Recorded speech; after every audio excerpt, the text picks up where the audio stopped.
അല്ലെങ്കിൽ എനിക്ക് പേടിയാണെന്ന് പറയുന്നതിന്റെ അതിനുള്ള ഉത്തരം എന്ന് പറയുന്നത് വളച്ചൊടിക്കരുത്. ഞാൻ പറയട്ടെ, ഞാൻ ശരിക്കും ഈ വീട്ടില് സത്യസന്ധമായിട്ട് ജീവിക്കായിരുന്നു. നീ ഇവിടെ സത്യസന്ധമായിട്ട് ജീവിക്കുന്ന നാട്ടുകാരെ പഠിക്കുന്നതിനാ.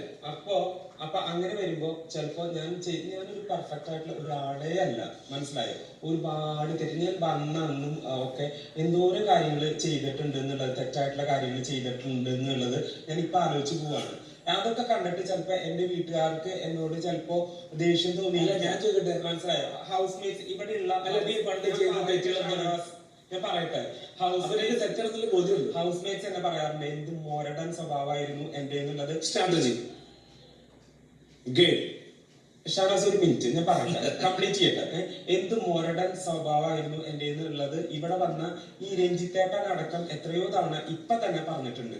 അതുപോലെ ഇവിടെ വന്നിരിക്കുന്ന ഓരോരുത്തരും എന്നോട് പറഞ്ഞിട്ടുണ്ട് അന്ന് ഉള്ള അനീഷിന്റെ എത്ര മോരടൻ സ്വഭാവമായിരുന്നു എന്ന് എന്നോട് പറഞ്ഞിട്ടുണ്ട്. അപ്പൊ ആ മോരടൻ സ്വഭാവം കണ്ടിട്ട് ചിലപ്പോ എന്താണ് ഒരു ഷോയില് വന്ന് ആ ഒരു ചെയ്യുമ്പോ അങ്ങനെ എന്റെ വീട്ടുകാർക്ക് ചിലപ്പോൾ ഇതൊരു ഷോ ആണെന്നും ഇതൊരു ഗെയിം കളിക്കുന്ന സ്ഥലമാണെന്നും ഇവിടെ അനുവദിക്കും ഷാനവാസ്. എന്തിനാ നാട്ടുകാരെ പഠിക്കണേ? അപ്പൊ അടിപൊളി ഗെയിം ആയിരുന്നു. ഞാൻ ഇവിടെ ജീവിക്കുകയാണ്, മനസ്സിലായോ?